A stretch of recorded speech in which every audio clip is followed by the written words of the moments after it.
Welcome to Trying Harder. I'm Guido, and today we have the Sony ZV-1 Mark II vlogging camera. I'm going to provide a little review of this morsel, but first I need to thank Best Buy and Sony for giving me this product to review. Now, I did an unboxing for this like over a year ago. Whoops. But ever since I got this, all these videos have been shot with it. So there's a year catalog of this in use. Now, I'm going to go over some of the details of this camera, do a little demo, and then give you my opinion. Just a little sneak peek up front. This is my go-to camera now. Let's talk about some of the key features here. Overall, this camera was designed and built for content creating. It is very compact, lightweight, and handy for you to take it on the go. On the top here, it has a hot shoe for accessories and a multi-directional microphone. There are 3 shoot modes. You got a still, video, and slow and quick video. For connectivity, there's a 3.5 millimeter mic jack, and then a USB-C for streaming 1280 by 720 and transferring data, and a micro HDMI to hook up a display. What you can't see is Bluetooth 4.2 for remotes and Wi-Fi to easily transfer content.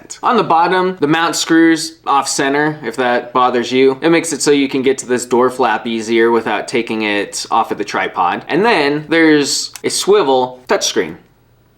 So you can get forward facing, get a couple different angles. I've used a couple different angles for shots. And then you just slap it back in and you can see it normal. Let's talk about this lens now. So it actually extends out. This is just powering it on. And then to zoom in, it actually pulls in, becomes a little shorter. So that's what you're working with there. It's a Zeiss Vario Sonar T Star. This has a wide aperture of f1.8 to 4.0 for defocused backgrounds. Focus ranges of 5 centimeters to infinity. Has an ultra wide 18 to 50 millimeter and a focal length of f6.9 to 17.6 millimeter. Great for vlogging up close and capturing some more scenic shots. Now talking about the inside, which is also pretty important. The sensor is a large 1.0 type Exmor RS CMOS for great image quality and low light. This produces up to 30p in 4K and up to 120p in full HD for 5 times slow motion. It also captures 20.1 megapixel stills. Some additional features they put into here, software-wise, is great autofocus. It's quick, has eye tracking. There's some cinematic settings to apply like a dramatic touch to your videos. Easy bokeh button. This has electronic image stabilization, which causes some cropping with the videos. There's soft skin settings to kind of clean this mess up. I don't use any of those. They're there. It has a self-timer for videos, so you can hurry up and run in front of the camera and start shooting. The battery life for stills is 290 shots. For recording, it's 45 minutes actual and 75 minutes continuous recording with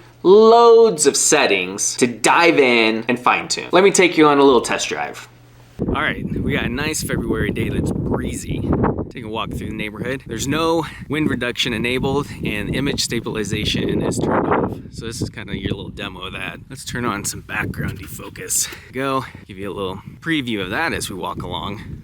A lot of people out, it's a nice day. I don't have the windsock, couldn't find the damn thing. I have 2 of them actually, but this gives you a little demonstration of how this thing works in the breeze with everything turned off. Let's enable some of the features now. Okay, and we're back. So here's the image stabilization enabled. Gonna crop the photo a little bit, and also wind reduction enabled.